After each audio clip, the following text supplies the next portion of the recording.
आज हम लोग पॉलीमर्स वाले पार्ट में आगे बढ़ते हैं। बताए थे कि पॉलीमर्स को हम लोग 2 स्टेप में कंप्लीट करेंगे। पॉलीमर्स पिछले क्लास में आपको बताया था, थोड़ा सा 5 मिनट उसको रिवाइंड करते हैं।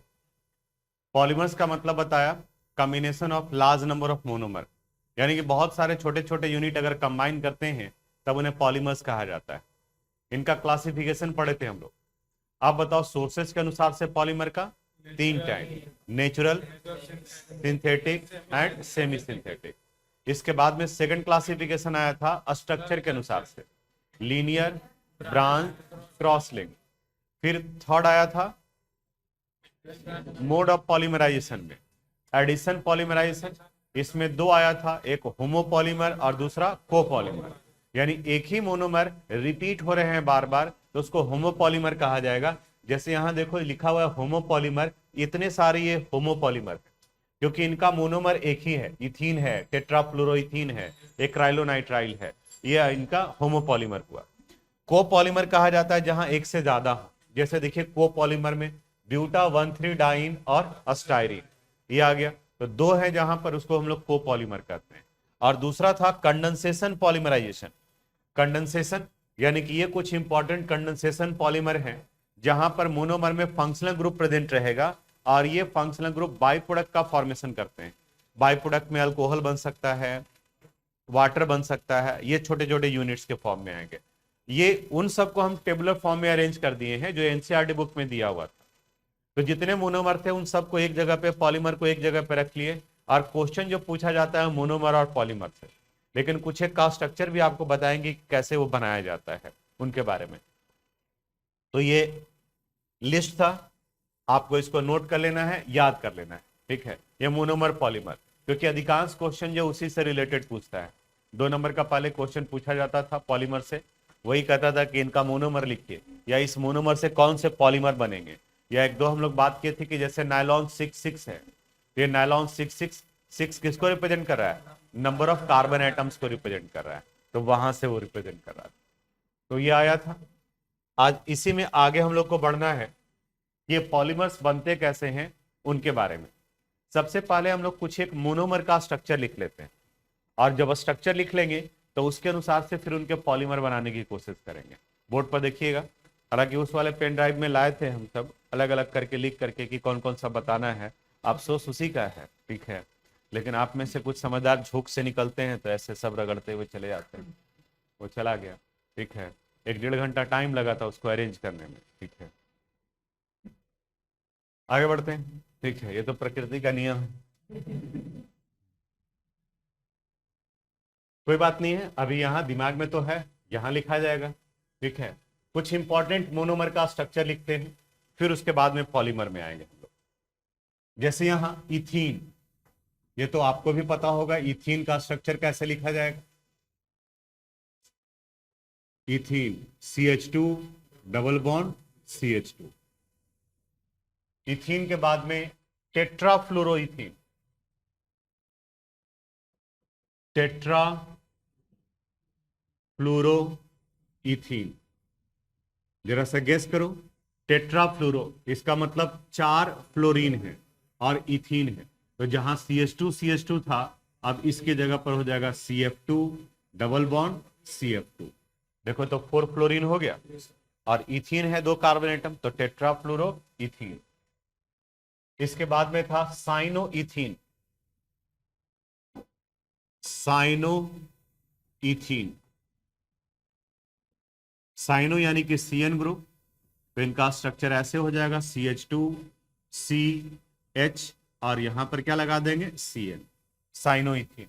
और इसी CN का, साइनोइथीन का एक क्राइलोनाइट्राइल कहा जाता है, और दूसरा है स्टायरीन जिन्हें फिनाइल इथीन कहते हैं। अस्टायरीन यानी फिनाइल इथीन, फिनाइल इथीन। तो गेस करो, ये नाम आपको हेल्प करेगा। जैसे ये था आपका एक क्राइलोनाइट्राइल, एक क्राइलोनाइट्राइल, और इसे क्राइलोनाइट्राइल को हम लोग साइनोइथीन बोले तो CN जोड़ दिए। और स्टायरीन का है फिनाइल इथीन, तो बताओ क्या हो जाएगा? फिनाइल ग्रुप, यानी CH2 डबल बॉन्ड CH, और इस जगह पर फिनाइल ग्रुप यानी C6 H5। और कुछ होमोपॉलीमर में लेते हैं, फिर है अस्टाइरिन हो गया, क्राइलोनाइट्राइल हो गया, फिर है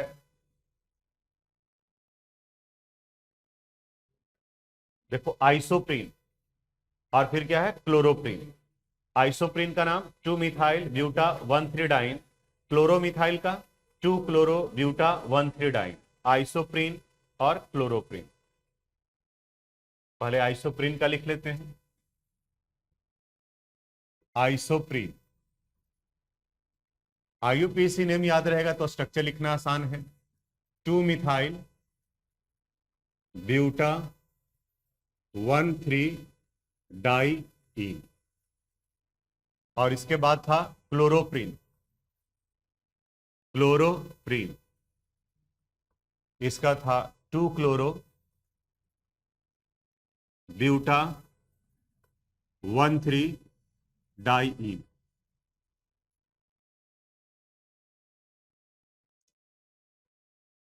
यहां हो गया आइसोप्रीन, हो गया क्लोरोप्रीन, हो गया। फिर क्या है विनाइल क्लोराइड, जिसको क्लोरोइथीन और प्रोपीन। विनाइल क्लोराइड, फिर था विनाइल क्लोराइड, क्या इसका नाम था क्लोरोइथीन।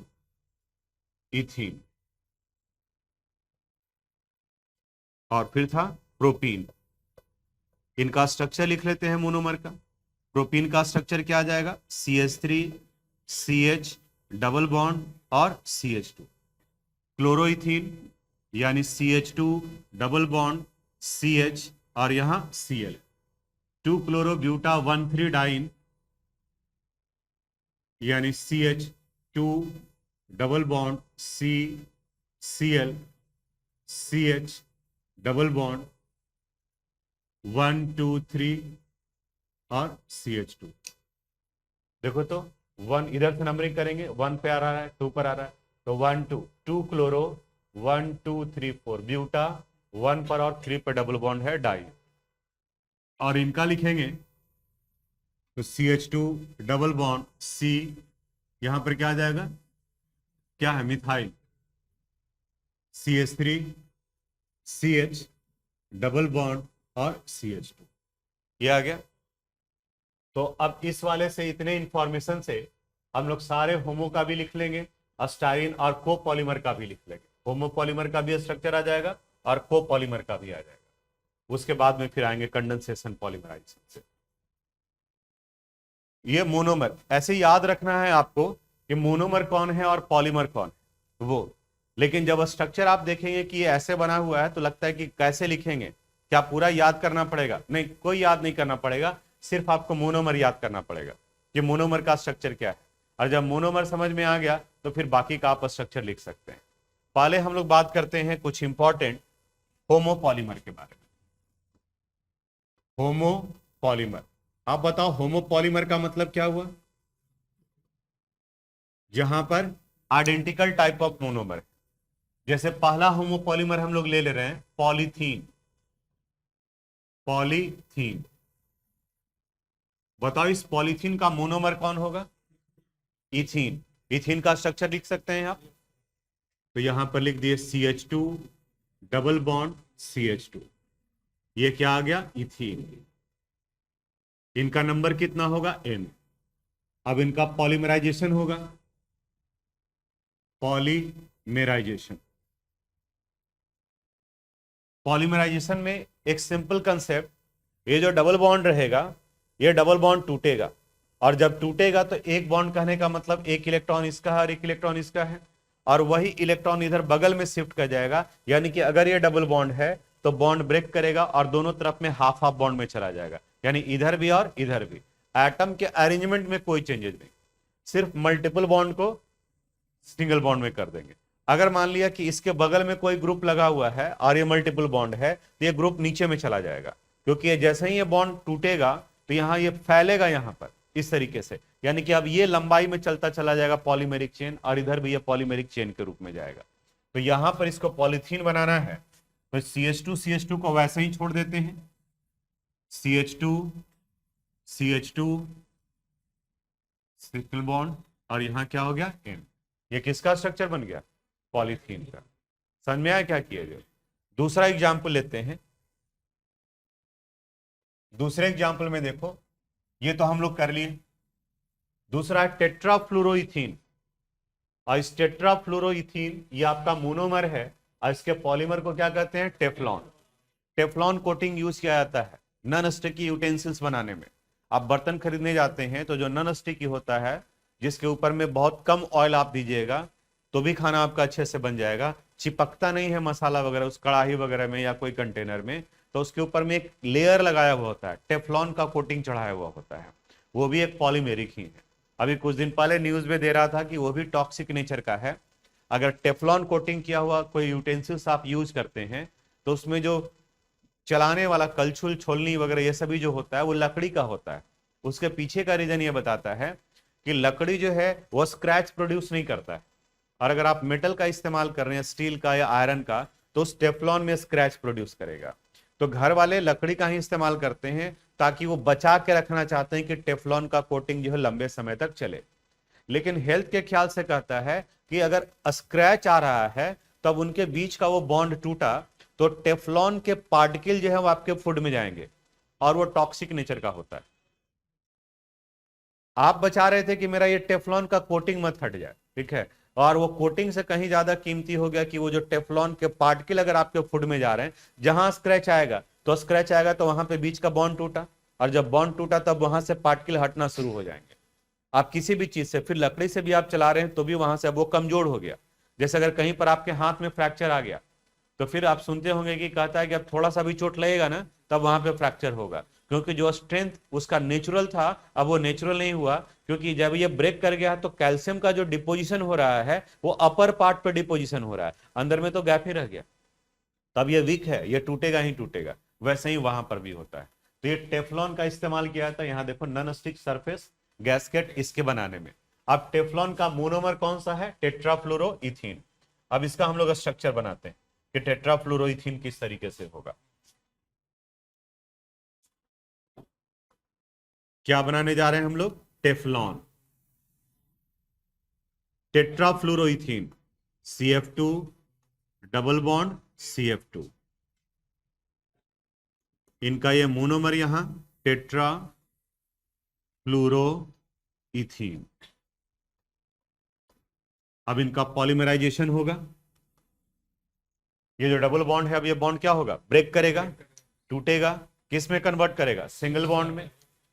अब ये सिंगल बॉन्ड में इसको तोड़ दीजिए, CF2 CF2, ये बन गया पॉलीमर किसका, टेफ्लॉन का।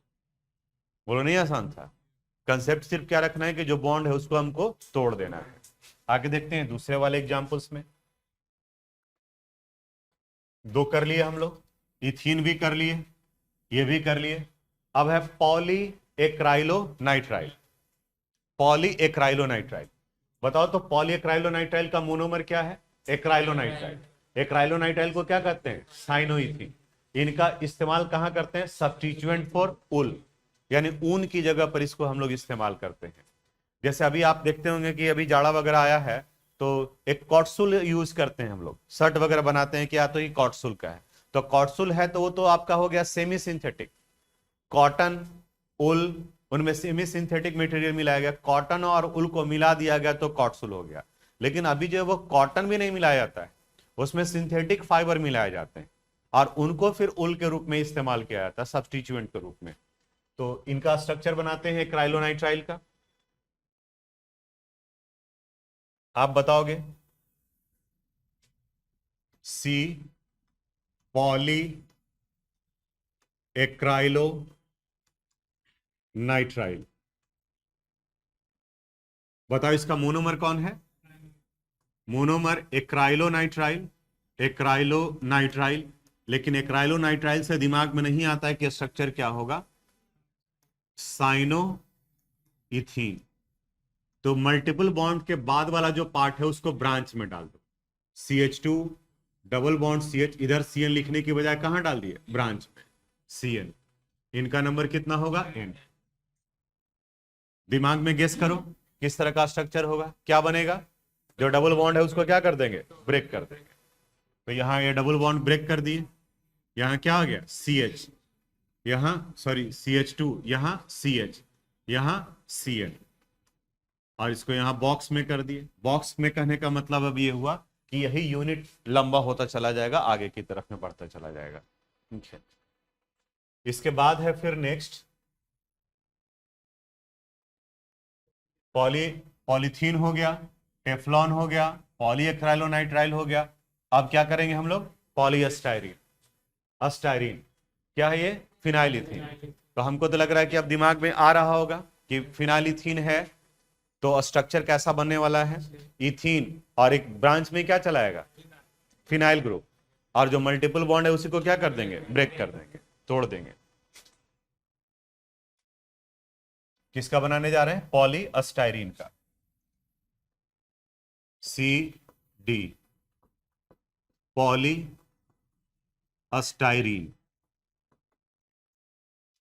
इनका मोनोमर क्या है, अस्टाइरीन, और अस्टाइरीन को ही क्या कहते हैं, फिनाइल इथीन। जब ये दिए हैं टेबल में इसलिए क्योंकि इससे आपको याद रहेगा कि हाँ ये कौन सा है। तो CH2 डबल बॉन्ड CH, और इस जगह पर ये फिनाइल ग्रुप, इनका नंबर N। इनका पॉलीमराइजेशन करेंगे, एटम का पोजीशन सब वही CH2 CH C6H5, यहां पर ये ब्रांच में चला गया, यहां N और ये N। ठीक है, इसके बाद देखो अब क्या है, पॉली आइसोप्रीन यानी कि नेचुरल रबर, और इसके मोनोमर क्या है, आइसोप्रीन यानी 2 मिथाइल ब्यूटा 1,3 डाई, और नियोप्रीन इसे सिंथेटिक रबर कहा गया। इसके मोनोमर कौन है, क्लोरोप्रीन।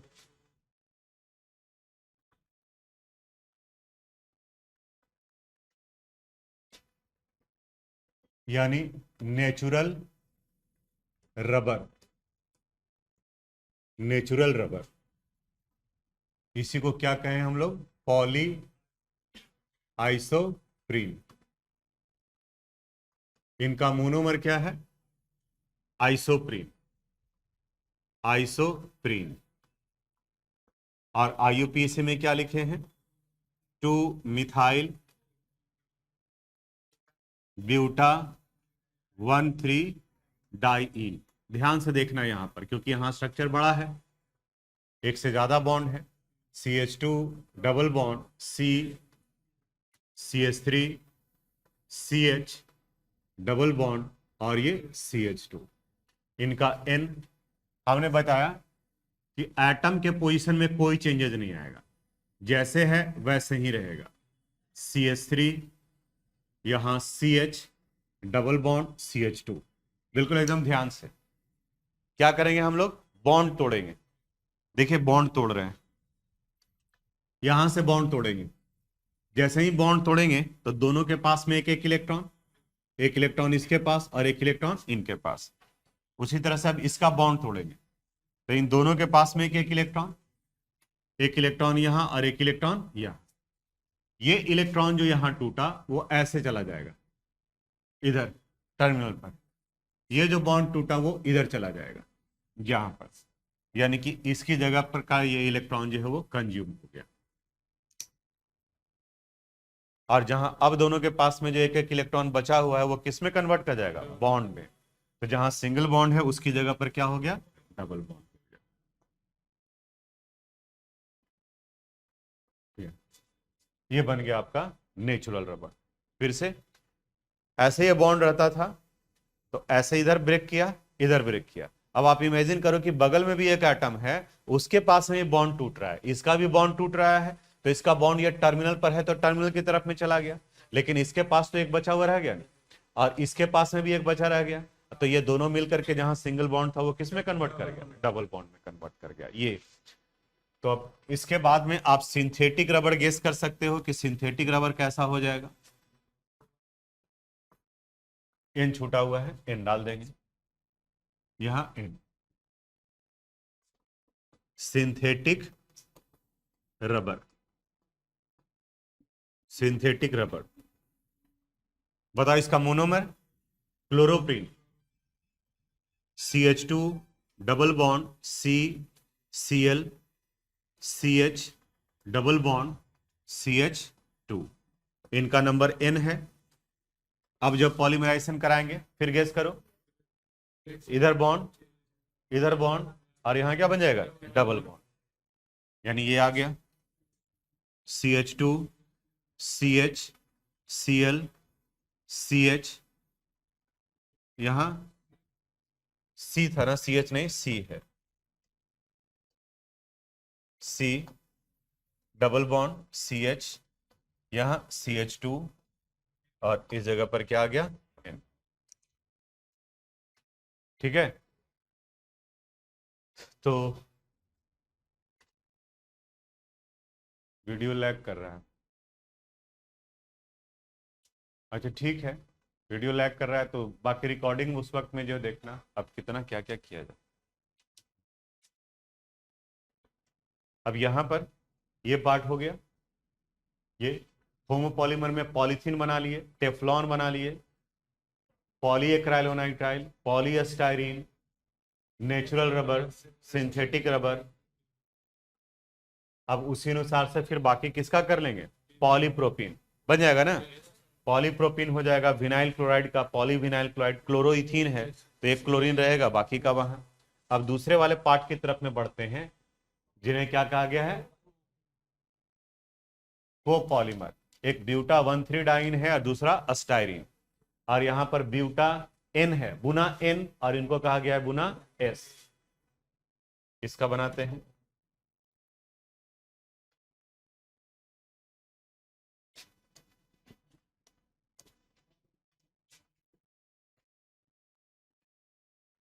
बुना एस।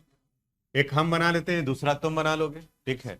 ये कोपॉलीमर का है, इसके मोनोमर कौन कौन होंगे, ब्यूटा 1,3 डाइन, और एस किसके लिए, अस्टाइरिन, बुना एन, ब्यूटा 1,3 डाइन, और एन किसके लिए, एक्राइलो नाइट्राइल के लिए, यानी कि साइनोइथीन। तो यहां बुना एस, ब्यूटा 1,3 डाइन, यानी CH CH डबल बॉन्ड और CH2, और इनका रिएक्शन स्टायरीन से, उधर C6H5 इधर कहीं पर भी आप रखो, बीच में आता है तो यहीं पर रख देते हैं, क्योंकि दो है CH double bond CH2, styrene हो गया। इनका भी नंबर कितना होगा, N, और इनका भी नंबर N। कंसेप्ट वही, एटम में कोई चेंजेस नहीं रहेगा, ऐसे ही रहेगा, सिर्फ क्या ब्रेक करेगा, बॉन्ड। तो पहले एटम लिख लेते हैं, CH2 double bond CH CH double bond CH2, यहां CH, इस जगह पर फिनाइल ग्रुप, यहां डबल बॉन्ड, और ये CH2। देखो बॉन्ड ब्रेक कर रहे हैं, यहां बॉन्ड ब्रेक करेंगे, इधर बॉन्ड चला जाएगा, और इस बॉन्ड के टूटने की वजह से एक इलेक्ट्रॉन यहां फ्री हुआ, ये बॉन्ड टूटेगा तो यहां बन जाएगा बॉन्ड, और यहां सिंगल बॉन्ड की जगह क्या बन जाएगा, डबल बॉन्ड। ये बॉन्ड ब्रेक कर गया, ये बॉन्ड टूटा है तो एक इसके साथ और एक यहां चला गया, यानी N। यहां तो बॉन्ड था नहीं ना, ठीक है, इसलिए बॉन्ड बना इनके ब्रेक करने की वजह से, यानी कि यहां ये हटा, ये इस जगह पर ये हटा, और इस जगह पर ये, यहां से इसको हटा दीजिए, C, और यहां पर N। इसका नाम क्या हो गया, बुना एस। आप ट्राई कीजिए तो बुना एन का, आप लोग भी ट्राई कीजिए, बुना एन बनता है या नहीं बनता है, फिर हम बोर्ड पर बनाएंगे तो देखिएगा कि मैच कर रहा है कि नहीं कर रहा है, बुना एन।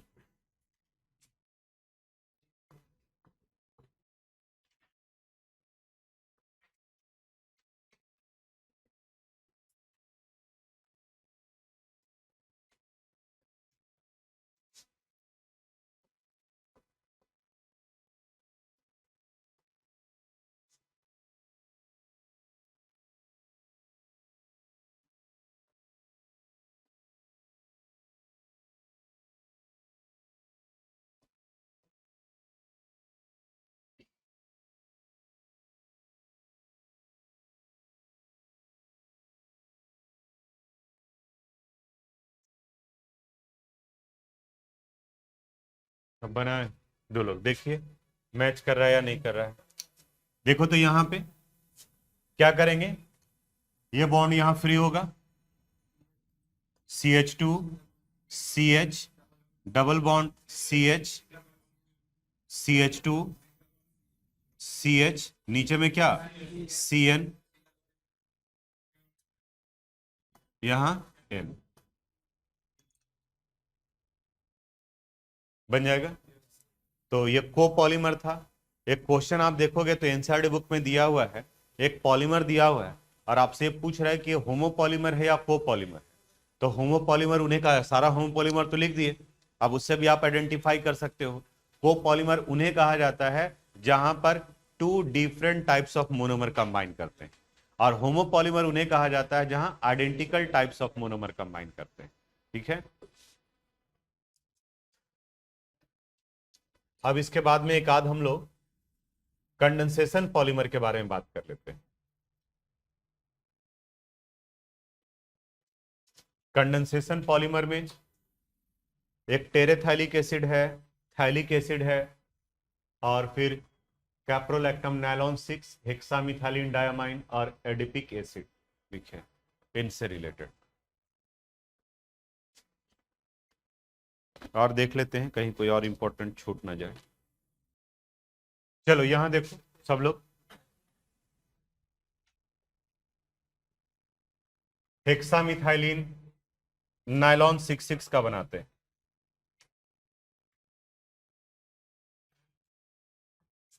गप करोगे तो यहां फंस जाओगे।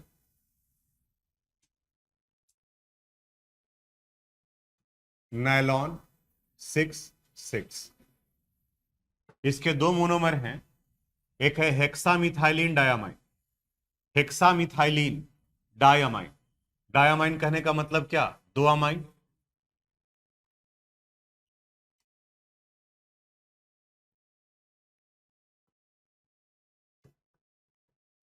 NH2 CH2 CH2 CH2 CH2 1 2 3 4 5 6, और फिर यहां पर NH2, और adipic acid di carboxylic acid H, double bond OC, CH2 CH2 CH2 CH2 और C डबल OH, ये इनके मोनोमर हो गए। देखो इसके लिस्ट में इसका नाम में क्या क्या था। नायलॉन 6 का मोनोमर क्या था, हेक्सामिथाइलिन डायमाइन और adipic acid. Adipic acid hexane dioic acid को कहा गया है, हेक्सेन डायोइक एसिड को। इन्हीं को ये CH2 CH2 CH2 इतनी बार रिपीट हुआ है, देखो कितनी बार रिपीट हुआ है, 1 2 3 4 5 6। तो इसी को हम लोग अरेंज करके ऐसे भी लिख सकते हैं, NH2 की जगह पर ये लिख दिए, और CH2 6 टाइम रिपीट हो रहा है तो CH2 6 NH और H। बोलो कोई दिक्कत। तो एक क्वेश्चन दिए थे तो उसमें भी CH2 और दो बार में CH2 था। तो आप में से कुछ लोग आए और बोले कि सर CH2 तो ब्रांच में नहीं जाएगा ना, ब्रांच में नहीं जाएगा, वो चेन में जाएगा। जैसे CH2 6 टाइम कैसे आया, तो CH2 CH2 CH2 गया है, ऐसे करके वो। तो इसी तरह से फिर यहां पर देखो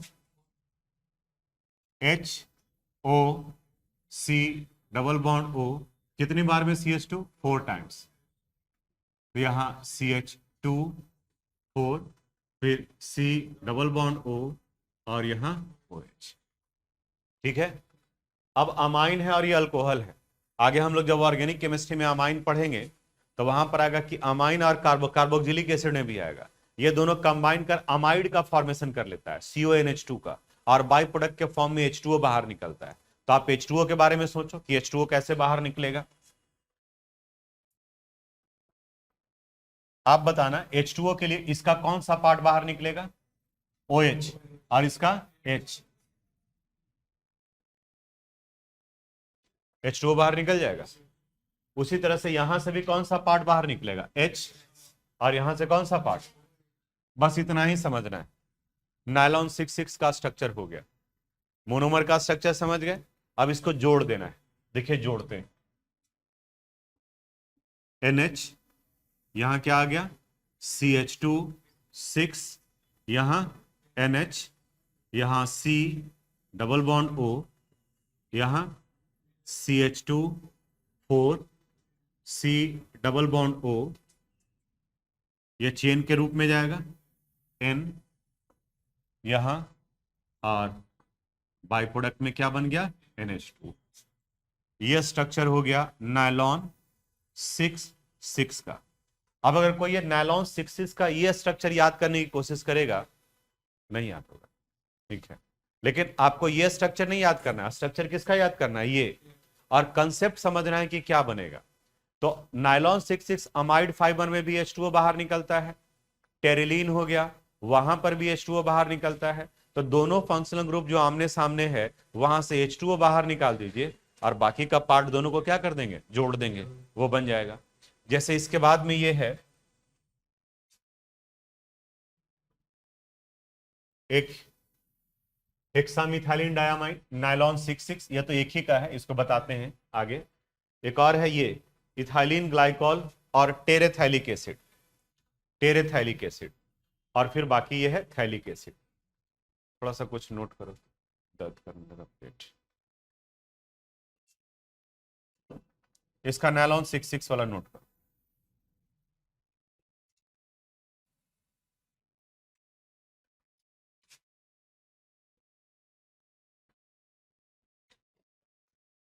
देखो अब यहां टेरिलीन है, नाम तो सुने होंगे। टेरिलीन का कपड़ा होता है जिसका इस्तेमाल किया जाता है।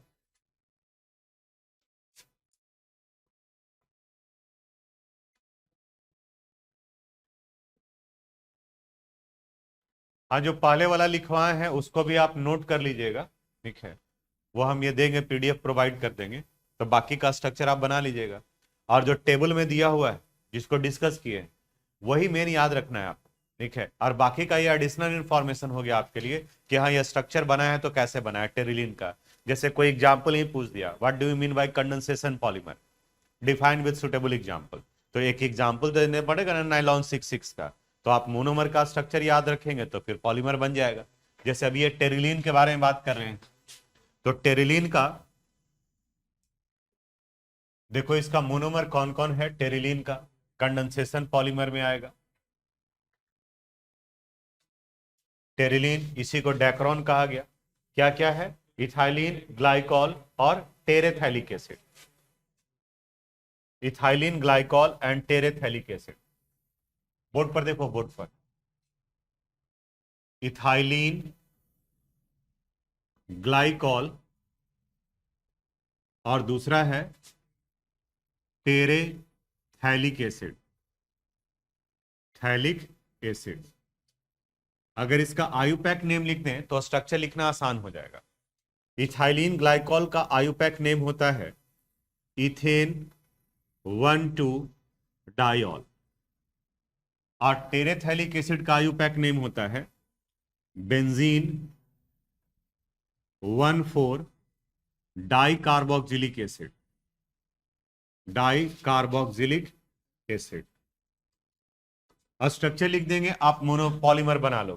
ध्यान देना, ethylene glycol, ethane 1,2 diol, OH, CH2, CH2 और ये OH, इनका नंबर कितना होगा N। बोलो तो इथेन 1,2 डाइऑल हो गया। दूसरा है बेंजीन 1,4 डाई कार्बोक्सिलिक एसिड, ये बेंजीन यहां 1 और यहां 4, डाई कार्बोक्सिलिक एसिड यानी कि OH, और यहां पर भी C डबल बॉन्ड O और यहां OH, इनका भी N। दोनों कंबाइन करेंगे, कंडेंसेशन पॉलीमर का एग्जाम्पल है। बाहर क्या निकलेगा, H2O।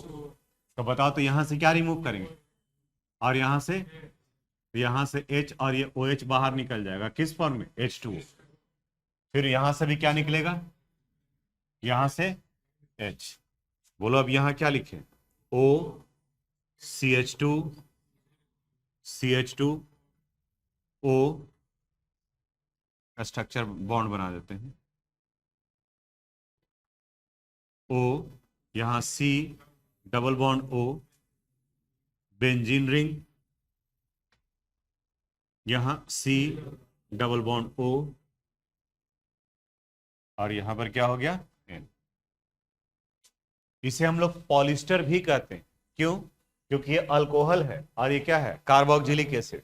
तो कार्बोक्सिलिक एसिड और अल्कोहल के कॉम्बिनेशन से क्या बनता है, ईस्टर, और ये ईस्टर के पॉलीमर है, इसीलिए इसे पॉलिस्टर भी कहा जाता है। तो टेरिलीन भी कहा जाता है, डेक्रोन भी कहा जाता है, और इसी को हम लोग पॉलिस्टर भी कहते हैं, पॉलिस्टर कहते हैं।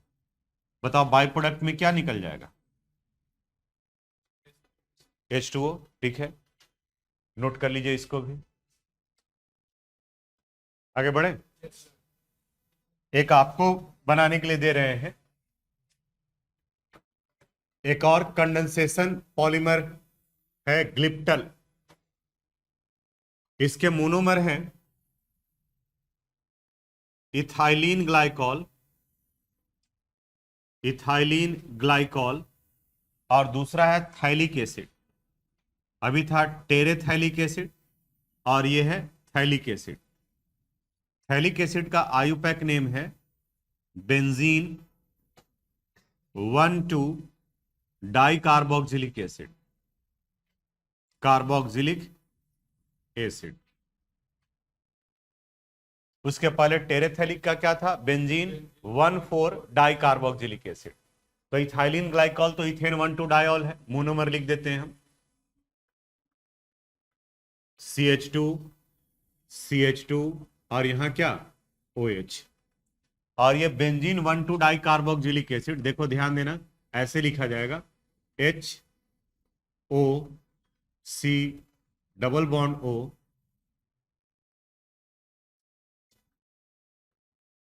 C double bond O, OH, और यहां पर ये बेंजीन 1,2 पोजीशन पर आ गया। तो सामने सामने रखे तो रिमूव करना आसान हो जाएगा। ठीक है, इनका भी नंबर कितना होगा N, इनका भी नंबर N। बताओ पॉलीमर बना सकते हो, बनाइए, आप लोग भी बनाइए।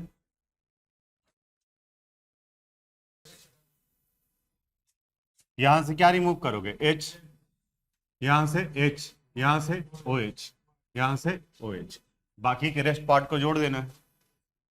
O CH2 CH2, यहां C, सॉरी O है ना एक, C डबल बॉन्ड O, यहां benzene C double bond O, sorry वो नहीं रहेगा, बेंजीन रिंग बनाना होगा, यहां बेंजीन N, और प्लस क्या निकल जाएगा NH2, ये ग्लिप्टल होगा। ठीक है, तो पर्पस ये था मेरा कि मोनोमर याद रखना है आपको, ना कि पॉलीमर याद रखना है कि कैसा स्ट्रक्चर होगा। पॉलीमर का स्ट्रक्चर आपसे याद नहीं होगा। ठीक है, पॉलीमर का स्ट्रक्चर कैसे बना है वो पॉलीमर, वो ध्यान में रखना होगा। तो पहला हम लोग डिस्कस किए थे होमोपॉलीमर, उसके बाद डिस्कस किए थे कोपॉलीमर, और कोपॉलीमर के बाद में फिर ये डिस्कस किए। ठीक है, कंडेंसेशन पॉलीमर, वो टेबल याद कीजिएगा। सैंपल पेपर देखिए, सैंपल पेपर बनाइए आप। ठीक है, बन गया तो सैंपल पेपर बनाइए, वहां आइडिया लगेगा आपको कि किस तरीके से क्वेश्चन पूछा जा रहा है। प्रीवियस ईयर का आप क्वेश्चन देखोगे तो जनरली जो क्वेश्चन पूछा हुआ है मोनोमर पॉलीमर पूछा है। टेफ्लॉन तो कई बार रिपीट किया है कि टेफ्लॉन के मोनोमर कौन है, ठीक है, या इनके पॉलीमराइजेशन से क्या बनेगा, नेचुरल रबर के मोनोमर कौन है, तो नाम लिखने के लिए कहा गया। और अब आप नाम क्या, आप स्ट्रक्चर भी लिख सकते हैं। ठीक है, वहां जो दिए हुए हैं वो, तो टेबल याद रखिएगा। अब इसके बाद में अगले क्लास में स्टार्ट करेंगे हम लोग नया चैप्टर, इनऑर्गेनिक का general principle processes and isolation of element. ये भी छोटा सा चैप्टर है और थ्योरेटिकल है पूरी तरह से, मेटलर्जिकल प्रोसेस से रिलेटेड नया है। उसमें इलिंगम डायग्राम, तो वहां जब पहुंचेंगे तो उसके बारे में डिस्कस करेंगे इलिंगम डायग्राम क्या है, लेकिन सारे पोर्शन को टच करते हुए चलेंगे, सब बताएंगे। जो आप मेटलर्जी में एक्सट्रैक्शन ऑफ आयरन पढ़े हैं, एल्यूमिनियम पढ़े हैं, कॉपर पढ़े हैं, ठीक है, वो इनऑर्गेनिक का है, उसको डिस्कस करेंगे। सॉलिड स्टेट लास्ट में बताएंगे, क्योंकि सॉलिड स्टेट 8:30 बजे वाले बैच में ऑलरेडी पढ़ा चुके हैं। तो जब सॉलिड स्टेट बताएंगे तो जिनका पढ़ा हुआ है वो नहीं आएंगे, ठीक है, आज यहीं तक, बाकी अगले class. Thanks for watching this video.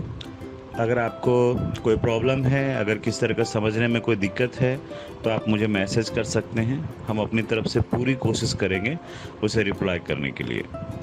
अगर आपको ये वीडियो पसंद आया हो तो प्लीज़ इसे लाइक करें, सब्सक्राइब करें एंड शेयर करें। Thank you very much.